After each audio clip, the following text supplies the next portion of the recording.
গোটেই অসমৰ লগতে ভাৰতৰ বিভিন্ন প্ৰান্তৰ পৰা যুগুতোৱা হৈছে কেইবাটাও গুৰুত্বপূৰ্ণ খবৰ। মিয়া মুছলমানক লৈ মুখ্যমন্ত্ৰী হিমন্ত বিশ্ব শৰ্মাৰ কেইবাটাও বিস্ফোৰক মন্তব্য। হয়, ডাইৰেক্ট গুলিয়াবলৈ নিৰ্দেশ প্ৰদান কৰিছে মুখ্যমন্ত্ৰী হিমন্ত বিশ্ব শৰ্মাই। আমাৰ প্ৰথমটো খবৰে ৰাজ্যবাসীৰ বাবে বহুতে গুৰুত্বপূৰ্ণ, গতিকে ভিডিঅ'টি অলপ স্কিপ নকৰাকে শেষলৈকে চাই থাকিব। ইয়াক মৰম কৰাত কোনো বাধা নাই, নিযুত মইনা অৰুণোদয় ময়ে দিছো। হয়, মিয়াসকলক অৰুণোদয় আঁচনি নিযুত মইনা সকলো মুখ্যমন্ত্ৰী হিমন্ত বিশ্ব শৰ্মা নিজে দিছে। মিয়াসকলক মৰম কৰাত কোনো বাধা নাই বুলি মুখ্যমন্ত্ৰী হিমন্ত বিশ্ব শৰ্মাই মন্তব্য কৰিছে।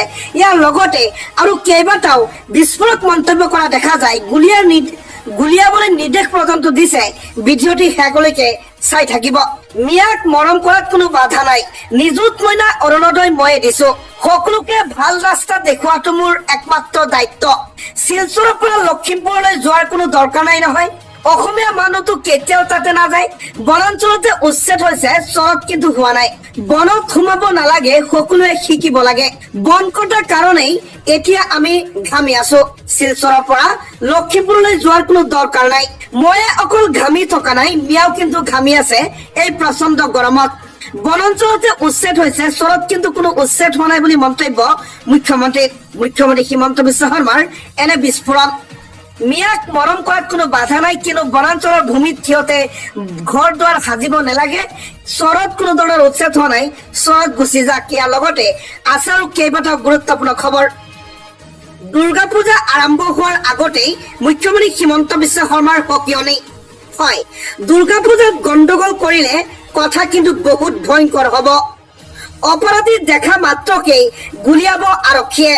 হয়, অপৰাধী দেখা মাত্ৰকেই গুলিয়াবলৈ নিৰ্দেশ প্ৰদান কৰিছে মুখ্যমন্ত্ৰী হিমন্ত বিশ্ব শৰ্মাই। দুৰ্গা পূজাত কোনো গণ্ডগোল হব নালাগে, গণ্ডগোল হলেই কিন্তু ভয়ংকৰ পৰিস্থিতি হব। মুখ্যমন্ত্ৰী হিমন্ত বিশ্ব শৰ্মাৰ ডাঙৰ মন্তব্য। দুৰ্গা পূজাত অপৰাধী দেখা মাত্ৰকেই গুলিয়াব আৰক্ষীয়ে। পৰিস্থিতি বৰ্তমান ঠিকে আছে, পূজালৈ পৰিস্থিতি বেয়া কৰিলে কিন্তু কথা বহুত ভয়ংকৰ হব। ধুবুৰীত পূজালৈ বাহাল থাকিব শ্বুট এণ্ড চাইট অৰ্ডাৰ। ধুবুৰীৰ পৰিস্থিতিক লৈ মুখ্যমন্ত্ৰী হিমন্ত বিশ্ব শৰ্মাৰ এনে মন্তব্য। দুৰ্গা পূজাত অপৰাধী দেখা মাত্ৰকেই গুলিয়াব আৰক্ষীয়ে। পৰিস্থিতি বৰ্তমান ঠিকেই আছে, কিন্তু যদি কোনো ধৰণৰ অপৰাধী দেখা পায় তেনেহলে ডাইৰেক্ট গুলিয়াবলৈ নিৰ্দেশ প্ৰদান কৰিছে মুখ্যমন্ত্ৰী হিমন্ত বিশ্ব শৰ্মাই। ৰাজ্যত NRCক লৈ মুখ্যমন্ত্ৰী হিমন্ত বিশ্ব শৰ্মাৰ আন এক মহা বিস্ফোৰণ।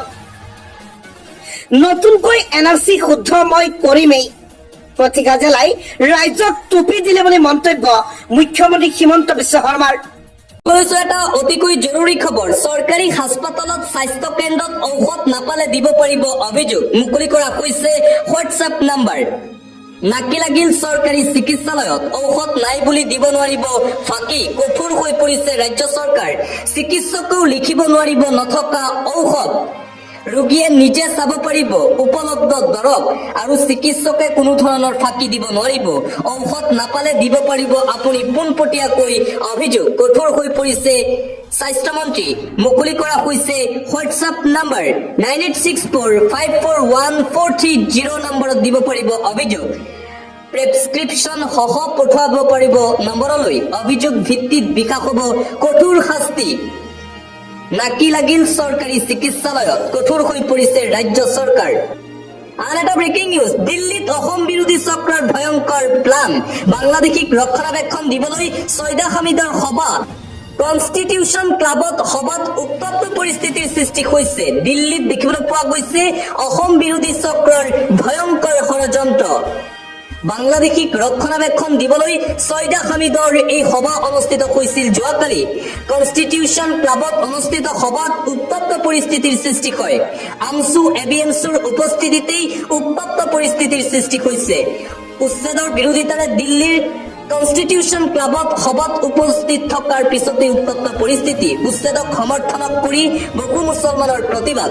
বাংলাদেশীক সুৰক্ষা দিবলৈ চলি আছিল এই সভা। পৰৱৰ্তী খবৰ জাননী জাৰি কৰা হৈছে এইবাৰ বিজেপি নেতাৰ বাসগৃহত চলিব প্ৰশাসনৰ বলডজাৰ উচ্ছেদৰ পৰা হাৰি নগল খুদ ভাৰতীয় জনতা পাৰ্টিৰ নেতা বিজেপি নেতাৰ বাসগৃহতো চলিব প্ৰশাসনৰ বলডজাৰ ইতিমধ্যে জিলা প্ৰশাসনে জাৰি কৰিছে জাননী কোনো লোক মুঠতে হাৰি যাব নোৱাৰিব উচ্ছেদ অভিযানৰ পৰা পঞ্চায়ত উপসভাপতি তথা বিজেপি নেতালৈ জাননী 15 দিনৰ শেষ সময়সীমা বান্ধি দিছে প্ৰশাসনে আৰু প্ৰশাসন কঠোৰ হৈ পৰিছে ৰাজ্য চৰকাৰৰ সিদ্ধান্তক লৈ ক্ষোভিত হৈ পৰিছে ভাৰতীয় জনতা পাৰ্টিৰ নেতা বিশ্বনাথত বিজেপি নেতা ইউনুছ নবীলৈ উচ্ছেদৰ জাননী অন্য এটা খবৰ উৰিয়ামঘাটত উচ্ছেদিত ৰাইজৰ এতিয়া কান্দোন আৰু কান্দোন ভাঙি দিয়া হ'ল হাতীডুবি জামে মছজিদ কেমেৰাৰ সন্মুখতেই উচ্ছেদিত ৰাইজৰ কান্দোন উৰিয়ামঘাটত আকৌ একশ্যন মুডত প্ৰশাসন চকুৰ সন্মুখতেই ভাঙি তছনছ মছজিদ মাদ্ৰাছা তাৰ পিছতেই হুক হুকাই কান্দি উঠিল মুছলমান ৰাইজ